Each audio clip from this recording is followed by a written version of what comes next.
빠르게 흘러가는 디지털 세상에서 놓쳐서는 안 되는 테크 소식을 콕콕 짚어드립니다. 서영태 기자의 어썸테크 시작하겠습니다. 서영태 기자 어서 오세요. 네, 안녕하세요. 네, 예. 오늘 어떤 소식 준비를 하셨나요? 네, 오늘 첫 들려드릴 소식은요. 지금 진행이 되고 있어요. 네. 일산 고양시 킨텍스에서 진행되고 있는 쇼가 하나 있는데 네. 들어보셨을 겁니다. 네. 그 서울 모빌리티 쇼가 지금 현재 진행되고 있습니다.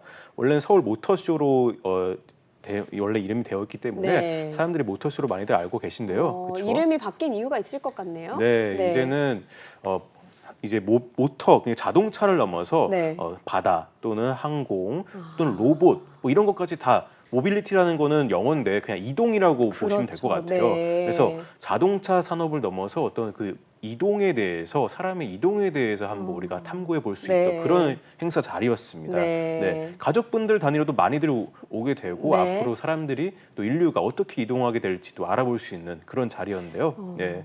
그 기회가 되면 한번 가보시면 또 좋을 것 네, 같아요. 가까워서 갈 수 있을 것 같아요. 네. 저는 30일 날, 지난주 30일 날 프레스데이라 해가지고 일반 사람들한테 공개하기 전에 그다음 기자들한테 공개하는 자리에 갔다 왔는데 아니 기자들만 모인 자리인데도 엄청 사람이 많더라고요. 예. 근데 사실은 모빌리티 쇼로 이제 모터 쇼가 변화하고 있긴 한데 좀 얘기를 제대로 짚자면은 그래도 아직까지는 좀 자동차 모터 쇼인 게 좀 짙기 때문에 다른 거 너무 기대하지 않으시는 게 좋은데 근데 자동차만으로도 진짜 볼 게 많았어요. 자동차만 해도 사실 매년 관심이 가잖아요. 워낙 네. 개발이 되고 있으니까요. 어떤 분야, 어떤 것이 가장 좀 흥미로웠습니까? 진짜 흥미로운 거는 일단은 나중에 얘기를 드리고요. 그럼 이건 나중에 알짜배기인가 보네요. 나중에 얘기를 드리고요. 네. 저는 이제 딱 처음에 그 전시장에 들어가니까 이제 8시 반부터 시작했는데 BMW, 포르쉐, 막 메르세데스 벤츠, 현대차, 기아 뭐 이런 순서로 진행이 됐어요. 네. 이제 미디어를 상대로 설명하는 쇼였는데 근데 일단은 가장 이제 제 눈에 띈 걸 기준으로 얘기를 드릴게요. 왜냐면은 저는 이제 경제 기자다 보니까 작년에 포르쉐가 IPO 할 때 기업 공개할 때 좀 많이 지켜보고 있었거든요. 그러니까 포르쉐 같은 경우는 굉장히 럭셔리 카로 이름을 알려져 있는데 작년에 유럽 최대 IPO를 했어요. 그러니까 역사상 유럽 최대 규모의 기업 공개였고 그래가지고 우리나라는 사실은 잘 안 알려져 있긴 뉴스긴 한데 유럽 경제에서 굉장히 주목을 많이 받았었거든요. 글로벌 경제를 읽으시는 분들은 다 보셨을 텐데 그래서 포르쉐의 어떤 미래 비전 같은 걸 좀 보고 싶었어요. 근데 이런 럭셔리 카가 전동화 준비도 아주 착실하게 하고 있더라고요. 그래서 저는 이제 테크놀로지로도 또 봐야 되니까 아무래도 이제 전동화에 대해서 좀 초점을 많이 맞추고 보게 됐고요. 포르쉐가 75주년을 맞아가지고 내놓은 차량도 너무 멋있었고 앞으로 포르쉐가 어떤 전동화 전략을 펼쳐갈지를 또 전동화 포트폴리오를 제대로 구성해 나갈지를 좀 지켜봐야 될 것 같습니다. 그리고 아까 제일 흥미로운 게 뭐였냐고 저는 사실은 별 기대 없이 갔어요. 저는 별 기대 없이 갔고 근데 제가 아까 나열했던 브랜드들이 있잖아요. 다 뭐 신차를 내놓겠다고 막 경쟁들을 했는데 이 회사 자체를 출시를 했더라고. 새로운 회사가 등장을 했어요. 쌍용 자동차인데 이름을 바꿨어요. KG 모빌리티로 이름 바꾸고 아예 그냥 새롭게 태어났다는 어떤 재탄생을 아예 선포를 하는 자리였습니다. 그게 쌍용 자동차였어요? 네네네. KG 모빌리티로 사명을 변경을 했습니다. 쌍용 자동차는 잘 아시잖아요. 또 아픈 그렇죠. 역사를 가지고 있죠. 네, 그렇죠. 근데 기업 회생 절차 들어갔다가 작년에 끝내고 KG 그룹에 인수되고 출시를 딱 했는데 제가 그 쌍용 자동차 KG 모빌리티를 지켜보면서 제가 마음이 다 뭉클하더라고요. 근데 우리나라 경제를 주축하는 게 자동차 산업이고 그 중에서 한 축을 맡은 쌍용 자동차였는데 새롭게 재탄생하는데 재탄생하면서 야심차게 내놓은 게 있어요. 어떤 건가요? 역시나 전기차입니다. 쌍용차가 이제 또 SUV 명가였잖아요. 대형차 명가였는데 이제 EVX라고 EV 익스트림 줄여서 일렉트릭 비에클 전기차 익스트림 줄여서 EVX라는 신차를 내놨어요. 중형 전기차인데 일단은 가장 눈길을 끌었던 거는 3천만 원대로 내놓겠다는 거예요. 가격을 확 낮춘 거네요. 원래 전기차 대형 SUV 3천만 원대가 잘 없는데 내 지갑 사정에도 살 수 있겠는데? 라는 생각이 들더라고요. 어떻게 보면 공약을 한 거네요. 그래서 근데 그렇게 어떻게 이게 가능했지? 라고 제가 이제 좀 취재를 좀 해봤죠. 취재를 좀 해봤는데 그 LFP 배터리를 썼어요.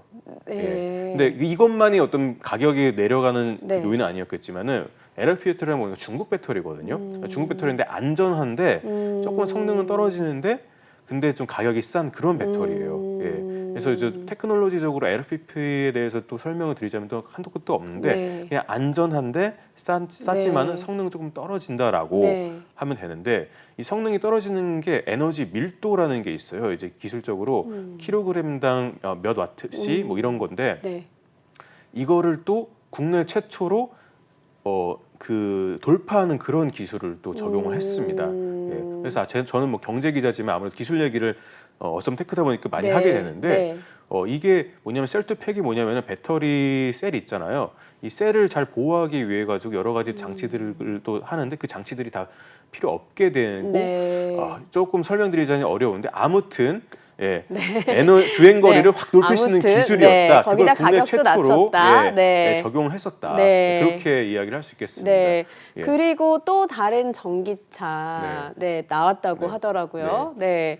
그게 사실은 하이라이트였죠. 네. 하이라이트였는데 기아의 EV9이 나왔습니다. 네. 그래서 EV9을 정말 기대하고 있었던 게 저 일하면서 이렇게 저는 경제 기자니까 자꾸 이제 시장을 보잖아요. 네. 시장을 보다 보면은 갑자기 기아 주가가 4% 넘게 뛰는 거예요. 네.